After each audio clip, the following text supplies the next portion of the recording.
चंद्रमा को श्राप से मुक्ति। चंद्रमा की सुंदरता पर राजा दक्ष की 27 पुत्रियां मोहित हो गईं। वे सभी चंद्रमा से विवाह करना चाहती थीं। दक्ष ने समझाया, सगी बहनों का एक ही पति होने से दाम्पत्य जीवन में बाधा आएगी।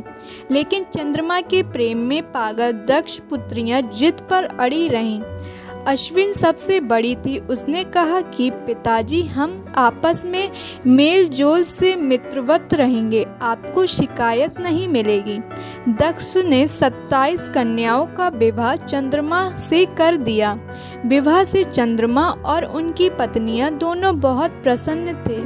लेकिन ये खुशी ज़्यादा दिनों तक नहीं रही। जल्द ही चंद्रमा 27 बहनों में से एक रोहिणी पर ज़्यादा मोहित हो गए और अन्य पत्नियों की अपेक्षा करने लगे। यह बात दक्ष को पता चली और उन्होंने चंद्रमा को समझाया।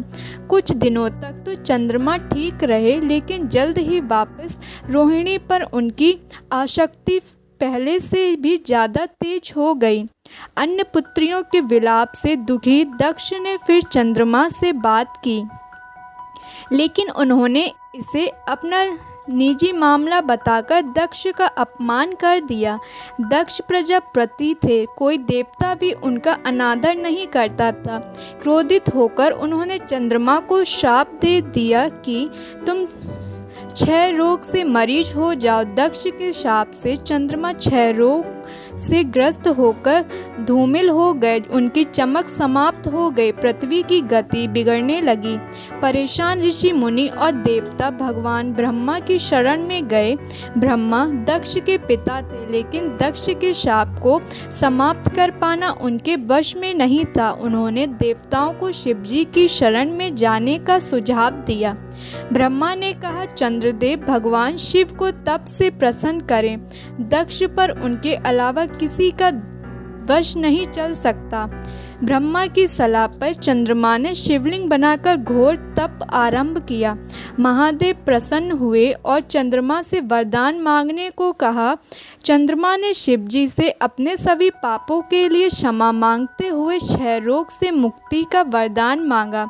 भगवान शिव ने कहा कि तुम्हें जिसने शाप दिया है वह कोई साधारण व्यक्ति नहीं है। उनके शाप को समाप्त करना संभव नहीं, फिर भी मैं तुम्हारे लिए कुछ ना कुछ करूँगा जरूर। शिवजी बोले, एक माह में जो 2 पक्ष होते हैं उनमें से एक पक्ष में तुम मेरे वरदान से निखरते जाओगे, लेकिन दक्ष के शाप के प्रभाव से दूसरे पक्ष में क्षीण होते जाओगे। शिव के वरदान से चंद्रमा शुक्ल पक्ष में तेजस्वी रहते हैं और कृष्ण पक्ष में धूमिल हो जाते हैं। चंद्रमा की स्तुति से महादेव जिस स्थान पर निराकार से साकार हो गए थे, उस स्थान की देवों ने पूजा की और वह स्थान सोमनाथ के नाम से विख्यात हुआ। चंद्रमा की वे 27 पत्नियां ही 27 विभिन्न नक्षत्र हैं। शिव पुराण की कथा